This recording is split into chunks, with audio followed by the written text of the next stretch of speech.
তিলজলা আগুনে পদক্ষেপ রাজ্যের পুলিশকে এফআইআর দায়েরের নির্দেশ মুখ্যমন্ত্রীর তদন্তে গঠিত উচ্চ পর্যায়ের কমিটি কাল সকাল 11টার মধ্যে রিপোর্ট দিতে নির্দেশ। কথা বলবো সোমরাজ বন্দ্যোপাধ্যায় রয়েছেন সঙ্গে। সোমরাজ, দেখো, মুখ্যমন্ত্রী শুভেন্দু অধিকারীর নির্দেশে কলকাতা পুলিশকে এফআইআর করতে বলল রাজ্যের মুখ্য সচিব।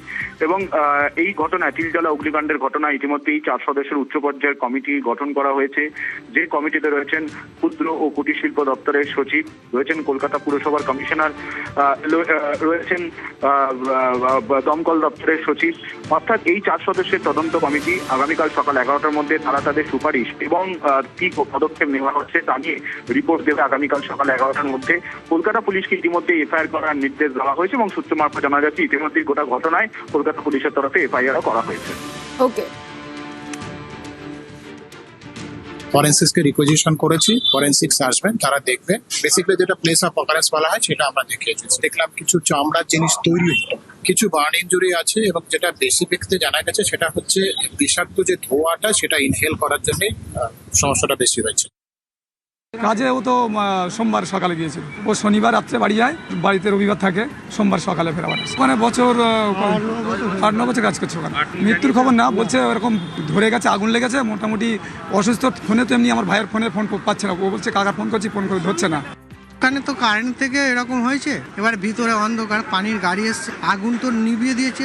ভিতরে 5 জন ছিল, ভিতরে ঢুকে ওখান থেকে টেনে সব বার করেছি সবাই মিলে, আমিও ছিলাম, ওরাও ছিল। 2 জন মারা গেছে, ওইটা ব্যাগের কারখানা।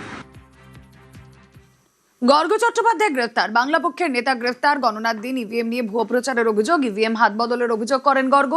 ডিইও নর্থের অভিযোগে গ্রেফতার, 24 রাউন্ড কার্তুজ সহ গ্রেফতার গর্গ চট্টোপাধ্যায়।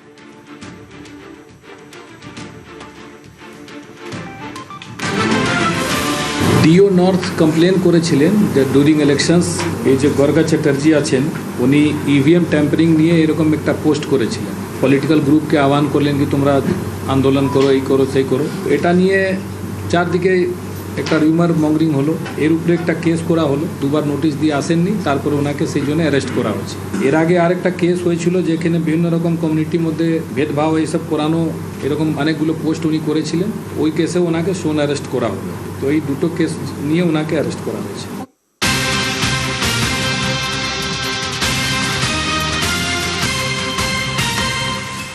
গর্গর কেন সরকারি নিরাপত্তা রক্ষী, এই নিয়ে প্রশ্ন। ব্যক্তিগত নিরাপত্তা রক্ষী নিয়ে ঘুরতেন গর্গ, নিরাপত্তা রক্ষীর কাছ থেকে উদ্ধার কার্তুজ, কেন গর্গকে সরকারি রক্ষী তা নিয়ে প্রশ্ন।